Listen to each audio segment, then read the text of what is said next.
We know that 1 of 3 people in the world are diagnosed with cancer, and well, we're all more or less affected, because if it's not one of us, it's somebody near to us. So, well, we need all the hands on deck to avoid this to spread and affect more people, of course. The next company is called Nanologica. And Nanologica manufactures, develops, and sells nanoporous silica particles for application within life sciences. And the company's vision is to contribute to better and cheaper medicine through porous silica. And with us here we have Andreas Bagwani, CEO at Nanologica. Please give him a warm hand. Thank you. So my name is Andreas Bagwani. I'm the CEO and one of the largest shareholders of Nanologica. I'm here to tell you our plan for the future. In 2 years, we're going to have a sales of something like 10 to 30 million SEK. But the reason why we'll get there is basically our vision: better and cheaper medicine through porous silica. So if you're in the life science sector, there are 2 sort of trends that you need to be part of. Either you need to make sure that whatever you do is significantly better than what's out there today. Like in our example, we have a technology for delivery of drugs for severe lung disease. Or you need to be in the trend of that it's significantly cheaper, so that you're a part of making drugs available. In our case, making insulin cheaper. So we didn't believe at all in the concept of a bit better but much more expensive. But starting with our technology, so what is it that we do? So if you have our products in your hand, it's a fine white powder, silicon dioxide. It's basically sand. So when you look into a microscope of these sand grains, you see that they're discrete particles. They're 1 to 10 micron. So you could say either we manufacture them as 1 micron or 10 micron, or somewhere in the middle between. But they're all the same size. If you magnify even more, you can see that it's a porous structure within these particles. So just the pore shape, the pore size, the particle size distribution, we're the best in the world to tailor this. And if you're the best in the world to tailor this, of course you can make unique products. And we have 2 business areas in which that's extremely important. So in chromatography, we purify drugs, peptides, and more specifically drugs for diabetes. And then, of course, that's one type of product that we make. The other, which is quite different, is drug development, where we have a technology that can deliver drugs to the lung that can't be delivered today. But we'll start with chromatography. So what we want to do is basically that we want to peptide manufacturers. We want them to be able to purify their drugs more cost effective, or cheaper, as we say. That's our mission. And the reason why, how it works when you manufacture peptides or insulin products for, like insulin that you use for the treatment of diabetes, is that there are a couple of manufacturing steps, and then there are a couple of purification steps. And we're the last purification step. That step is by far the most expensive and cost-driving step in the whole process. So you have an incoming crude of 75% purity. You pack our particles, which are micron size, into a bed in this large, as you see it here, which is called a DAC column. And then you have the 75% crude, and it comes out, it's 99.2, which is the final product, actually. So this is basically what our product does. So the reason why this is important, and the reason why we can say that we're going to increase our sales many times in a short period of time, is basically this image. So I'm going to stay on this image because this is sort of the underlying driver. There are three main drivers for us. And what you see here are the number of diabetics in Asia. And I'm going to come back to that. That's the most important driver, but I'm going to start with something else. So there is a migration from older drugs, small molecules, to more modern drugs, peptides. And smaller molecules, they don't use our technology to purify. well, some do, but almost all peptides need our type of technology to purify them to a final product. And that's sort of in our segment of the market. This is basically it's a growth of maybe say between 1% and 3% on an annual basis. The second driver, which is more recent, and we don't know how that's going to pan out, is that there are several drugs used for diabetes treatments, GLPs, glucagon-like peptides, already approved and used for diabetes, that are now recently approved for obesity. So it's a completely different and new market, and it's got great expectations, this market. We don't know how it's going to pan out, but it is going to increase our market. But the most important one that we look at here are the number of diabetics in Asia. And you see the two main markets, India and China, where you see almost a doubling of the number of diabetes patients in a 20-year period until 2045. And unfortunately, these figures are very stable. If you look back in time and you look forward in time, it's a pretty solid projection. We are getting heavier. People in Asia are getting heavier, especially in India. They also have a genetically they get diabetes more easily. What we see in India as well is that there are diagnostics becoming more and more available, driving up the number of people needing insulin. But you know, this is not enough, because if you combine, for example, 3 markets that we haven't on here, which are sort of Malaysia, Thailand, and Indonesia, you have other 500 million of patients that need insulin. Unfortunately, if you have diabetes, there are no other drugs that we can see on the horizon. So for at least 15 years, insulin and insulin-like products that actually need our technology will be the only ones available for these kinds of markets. So I would say from a people's health perspective, unfortunately, the market is extremely stable, and the growth is going to be brutal the coming 20 years. Our product, what does it do and how does it compare to our competition? So basically, there are only 3 competitors, 3 players in this field. And this is, so we made with an insulin, we had an external lab do testing, and this is what basically came back. So this is the cost to drive the process step that we call polishing, where our product is used. And as you can see, the cost with running with our product is significantly lower. I mean, it is always difficult to do this, and I've discussed this with several customers because it is the kind of conditions. Because in theory, the conditions could be in favor of our product. But when we show this to customers, they become really interested, I would say, because what it basically sees is that in this step, which is the most expensive step, you can lower the cost with 40%. And the question is, how can you do that? Well, there are 2 main drivers. The first one is that our product purifies better. I started with saying that with silica, with one of the teams that are the best ones in the world to do this. So we can control basically the surface properties in a very, very good way. That makes it, and then the product purifies better than competition. The other driver is that it lasts longer.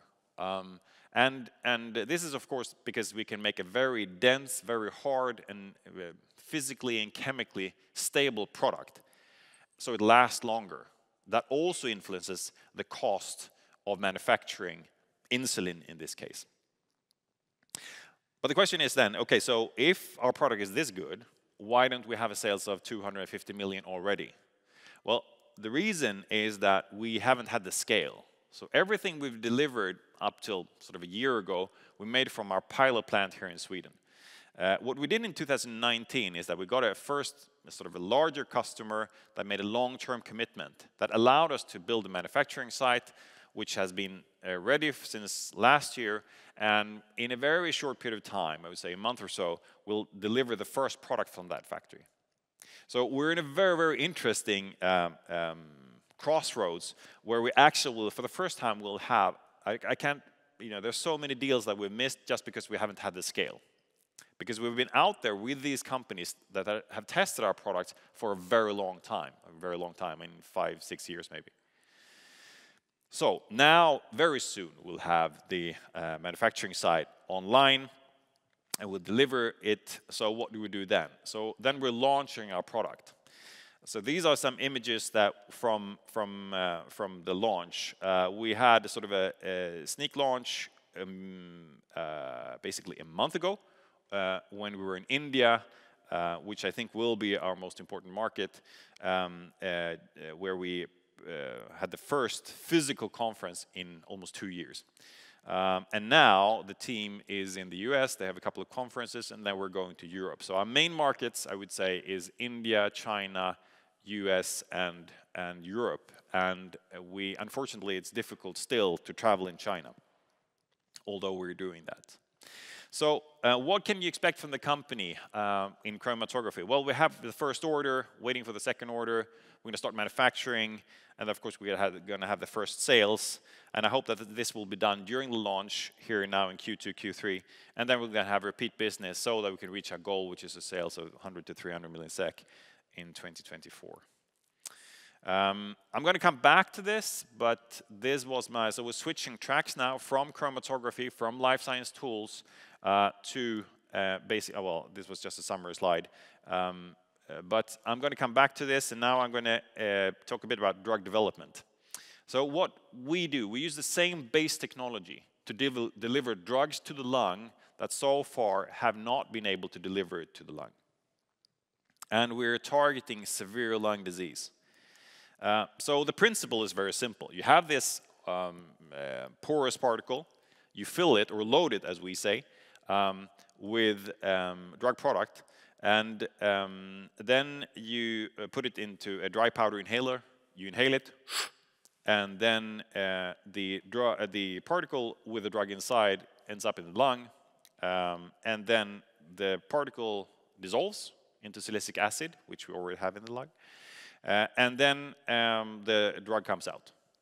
And there are many drugs that will be able to, that we already know, that we've been able to deliver, to load this way. Now we just need to prove it. And just to give you some, because we believe that we have a unique technology. We had a team that just came back from the US. There was a conference in Florida, which was basically only lung medicine. So when you deliver drugs to the lung, there are several ways you can do that, and basically 3 main ways. So we've got this dry powder inhaler. You have this size inhaler, you inhale, and the suck from your breath releases drug powder, and it ends up in the lung.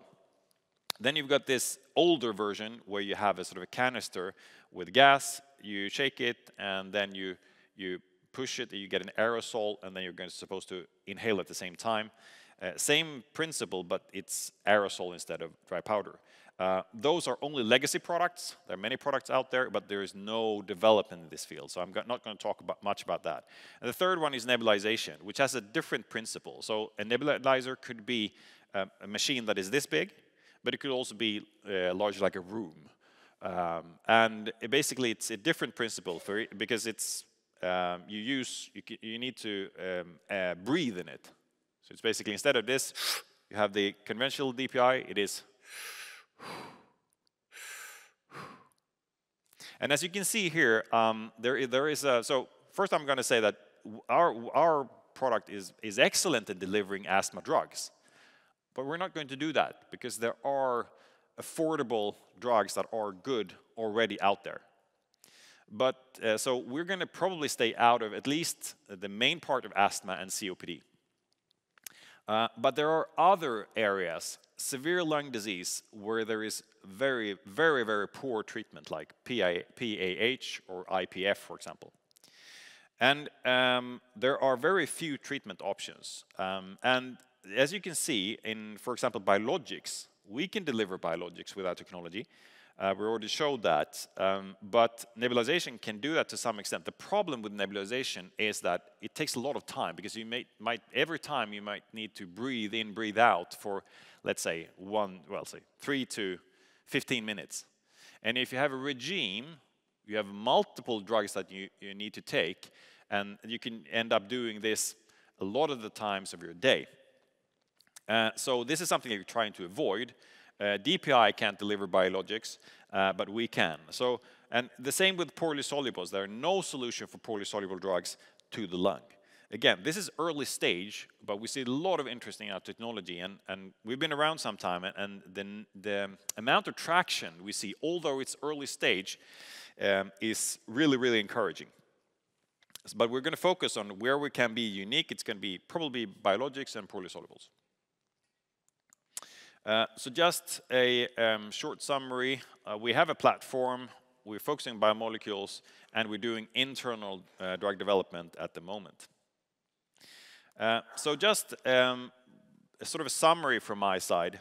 What we're doing right now in drug development is that we're doing particle modification. So because what we want to do is that we want to have as a broad treatment regime as possible.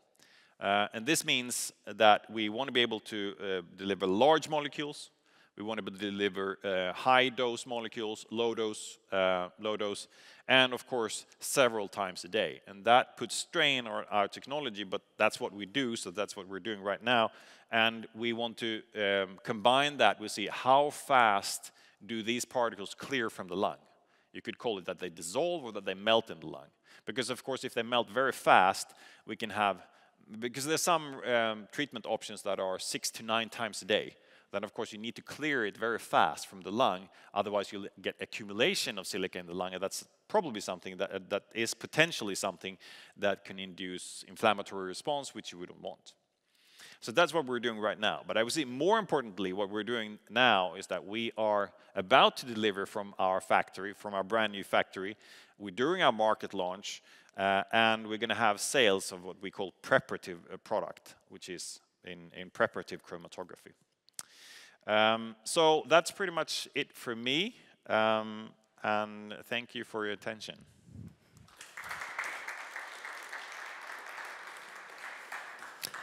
Well, thank you very much, Andreas. The first presenter here today is Sigrid Therapeutics. They're sourcing their silica from Japan. Yeah. And where do you get your silica from? We manufacture it ourselves. You manufacture it? That's the factory that you showed? Yes. So the raw components? Yeah, so we have the same. First of all, Sigrid Therapeutics, I'm a co-founder of Sigrid, so I know them pretty well. And it was actually part of Nanologica until 2014, when we spun it out. But they have a very good manufacturing, they're using a Japanese company. But and we can say we're using the same base material as they are doing, but that's sort of industrial scale silica base. And then we do, our manufacturing process is very different from theirs. Okay. How about the investors listening to you here? What can they look forward to if they invest in, what are the sort of the prognosis, let's say in a 4 or 5 year period? So in 5-year period, I think we'll have sales between 300 and 500 million SEK. We're probably in clinical stage with our drug development, but I think we're going to see in 5 years' time, it's not only going to be silica. Because if we want to save money for the peptide manufacturers, we're probably going to add on more products.